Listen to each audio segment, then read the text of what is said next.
বাচ্চা বেশি বেশি ঘামছে, বাচ্চা শ্বাসকষ্ট হচ্ছে, অথবা শ্বাসকষ্টের কারণে হচ্ছে তার নেবুলাইজেশন লাগছে বা ইনহেলার লাগছে, তাহলে মেবি হতে পারে এডিনয়েডের কারণে সেই সমস্যাটা আপনার শিশু হচ্ছে। জান্নাতুল আমার কাছে 6 মাস আগে আসছিল। জান্নাতুলের সমস্যাটা ছিল হচ্ছে ওর ঘন ঘন ঠান্ডা কাশি লাগতো, এবং সেটাও প্রায় 5 বছর ধরে হচ্ছে এই সমস্যা নিয়ে ভুগতেছিল আসলে।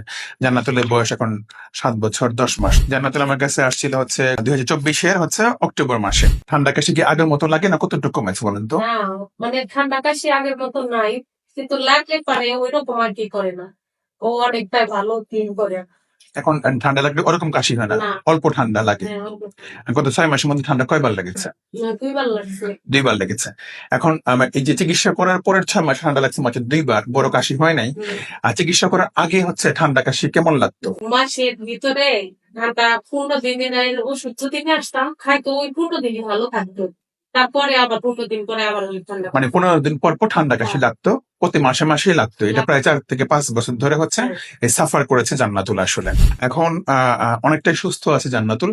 আমার কাছে যখন চলে আসে, আমি জান্নাতুলকে হচ্ছে ওর হিস্ট্রি নেই, হিস্ট্রির মধ্যে হচ্ছে আমরা যে জানতে পারি হচ্ছে জান্নাতুলের হচ্ছে ঠান্ডা কাশি ফ্রিকুয়েন্টলি লাগতেছিল।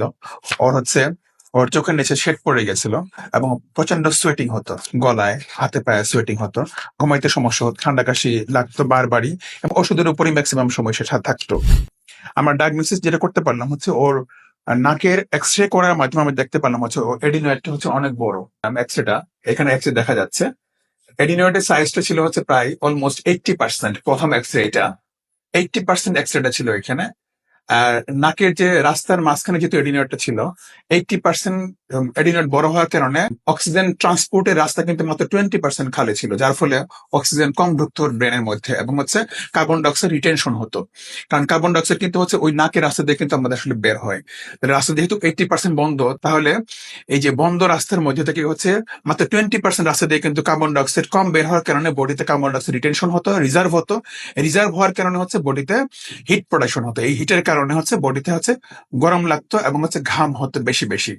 এবং নাকের রাস্তার মধ্যে যেহেতু হচ্ছে এডিনয়েডটা এখানে আছে, সো শ্বাস নেওয়ার সময় হচ্ছে বাতাসে ধুলা বালি ডাস্ট কোনো অ্যালার্জেন অথবা ভাইরাস যখন নাক দিয়ে প্রবেশ করে, এডিনয়েডের গায়ে লাগার কারণে কিন্তু হচ্ছে এখানে একটা অ্যালার্জিক ইনফ্লামেশন বা রিয়াকশন তৈরি হয়। এই রিয়াকশন থেকে বাচ্চারা ঠান্ডা কাশি ঘন ঘন লাগে। আমাদের চিকিৎসার মাধ্যমে যেটা আমরা হচ্ছে দেখতে পেরেছি, প্রথম এক্সরে করেছিলাম 18-10-2024। আমাদের চিকিৎসার পরে হচ্ছে সেকেন্ড এক্সরে হচ্ছে 26-12-2024। তাহলে এক্সরে করার পরে যেটা আমরা হচ্ছে 2 মাস চিকিৎসা করার পরে 80% থেকে আমাদের এডিনয়েড কমে হয়েছে 60%। এবং হচ্ছে আজকে এসেছে জান্নাতুল, ওর 4 মাস পরে আমরা আজকে এক্সরে দেখলাম হচ্ছে ওর এডিনয়েড হচ্ছে 40%, অলমোস্ট নন অপারেটিভ রেঞ্জে পড়ে আছে। আসলে হচ্ছে 60% উপরে যখন থাকে এডিনয়েড বা হচ্ছে মডারেট বা অ্যানলার্জড হিউজ অ্যানলার্জড, তখন আসলে অপারেশন করতে হয়। আমাদের টার্গেট ছিল হচ্ছে অপারেশন থেকে একটু সেফ করা বাবুকে, এবং ঠান্ডা কাশি যেন ঘন ঘন লাগে সেটাকে হচ্ছে একটু কমন। এক্সরেতে যেটা আমি দেখতে পেলাম হচ্ছে ওর এডিনয়েডের সাইজটা হচ্ছে 40%। প্রথমে ছিল 80%, 2 মাস পরে হলো হচ্ছে 60%, আজকে হলো এডিনয়েডের সাইজটা হচ্ছে 40%। 40% হচ্ছে আমরা যে চিকিৎসার মাধ্যমে আমরা করেছি সেটা হচ্ছে ও নাকে এডিনয়েড কমানোর জন্য স্প্রে ইউজ করেছে। এই ইনফ্লুয়েঞ্জা বা নিউমোনিয়া ভ্যাকসিন প্রদান করার কারণে কিন্তু এবং হচ্ছে নাকের মাংস কমার কারণে হচ্ছে জান্নাতুলের ঠান্ডা কাশি অনেক কম লেগেছে। জান্নাতুল এখন অনেক সুস্থ আছে, অনেক ভালো আছে। পরবর্তী সময় জান্নাতুল হচ্ছে যখন স্কুলে যাবে অথবা বাইরে যাবে, অবশ্যই সে মাস্ক পরবে, ঠান্ডা পানি খাবে না, আইসক্রিম খাবে না, পাশাপাশি হচ্ছে অ্যালার্জি থেকে সে দূরে থাকবে, এবং হচ্ছে সঠিক পুষ্টিকর খাদ্য সে নিয়মিত গ্রহণ করবে।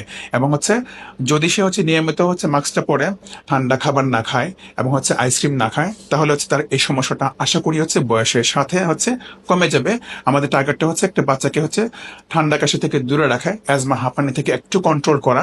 অ্যাজমা হাঁপানি যেটা ডেভেলপ হওয়ার মতো ফুল পিকচার প্রায় ছিল, এখান থেকে কিন্তু ম্যাক্সিমামে অসুস্থ হয়ে গেছে আসলে।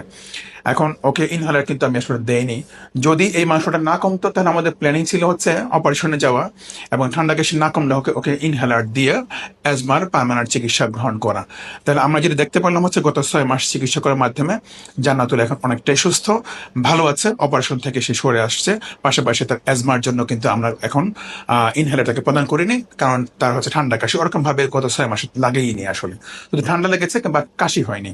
জান্নাতুল এখন অনেক সুস্থ আছে, বাচ্চা বেশি বেশি ঘামছে, বাচ্চা শ্বাসকষ্ট হচ্ছে, অথবা শ্বাসকষ্টের কারণে হচ্ছে তার নেবুলাইজেশন লাগছে বা ইনহেলার লাগছে, তাহলে মেবি হতে পারে এডিনয়েডের কারণে সেই সমস্যাটা আপনার শিশু হচ্ছে।